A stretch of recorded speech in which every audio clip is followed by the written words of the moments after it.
Assalamualaikum warahmatullahi wabarakatuh. Alhamdulillah saudara-saudara sekalian, pada kesempatan ini kita akan membahas daerah-daerah terkaya di Aceh, di mana menurut beberapa sumber termasuk daripada okizon.com, saudara sekalian, ada 5 daerah terkaya di Aceh.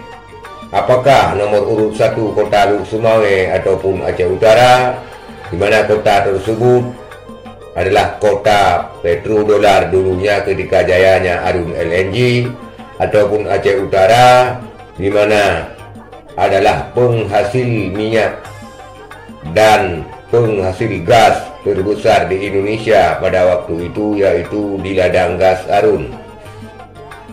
Saudara-saudara sekalian, berikut 5 daerah terkaya di Aceh. Yang pertama ternyata saudara-saudara adalah Kota Banda Aceh.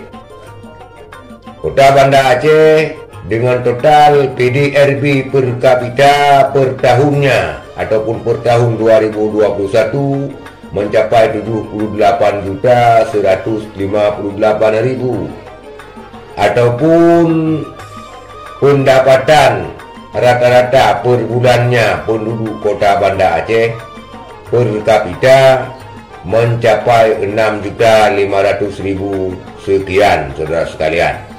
Itulah nomor urut 1, yaitu Banda Aceh.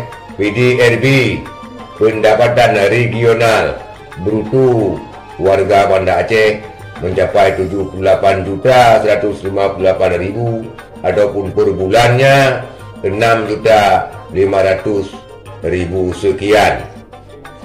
Kemudian saudara, yang kedua adalah Nagan Raya.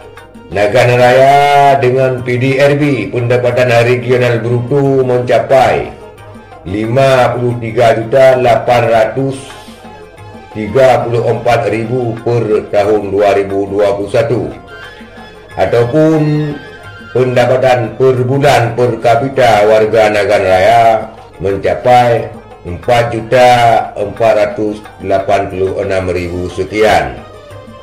Kemudian yang ketiga adalah Aceh Barat. Per tahun 2021, pendapatan regional bruto warga Aceh Barat mencapai 49.779.000 rupiah, ataupun pendapatan per bulan per kapita daripada warga Aceh Barat mencapai 4.186.000 sekian. Kemudian saudara sekalian, baru menyusul kotanya petrodolar ataupun kota Luk Sumawe, di mana yang dulunya dikenal sebagai kota petrodolar, menduduki urutan keempat, yaitu dengan PDRB pendapatan regional bruto domestik regional bruto per tahun 2021 mencapai 49.600.000 sekian.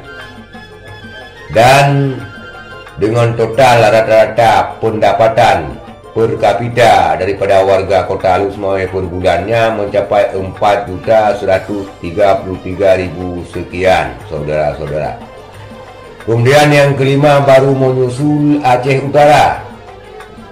Aceh Utara adalah daerah terkaya terdahulu yang menghasilkan gas alam dan minyak di ladang Arun, menempati urutan kelima dengan PDRB Aceh Utara mencapai 38.138.000 per tahun 2021, ataupun pendapatan per kapita daripada warga Aceh Utara per bulannya mencapai 3.178.166 rupiah. Itulah saudara-saudara sekalian 5 daerah terkaya di Aceh. Yang pertama Banda Aceh, PDRB 78 juta sekian. Yang kedua Nagan Raya, PDRB mencapai 53 juta sekian. Yang ketiga Aceh Barat, PDRB mencapai 49 juta sekian. Dan yang keempat Kota Luk Semawe PDRB-nya 49 juta.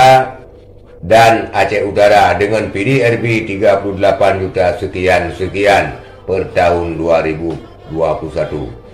Itulah saudara-saudara sekalian 5 daerah yang terkaya di Aceh. Semoga bermanfaat. Terima kasih. Assalamualaikum warahmatullahi wabarakatuh.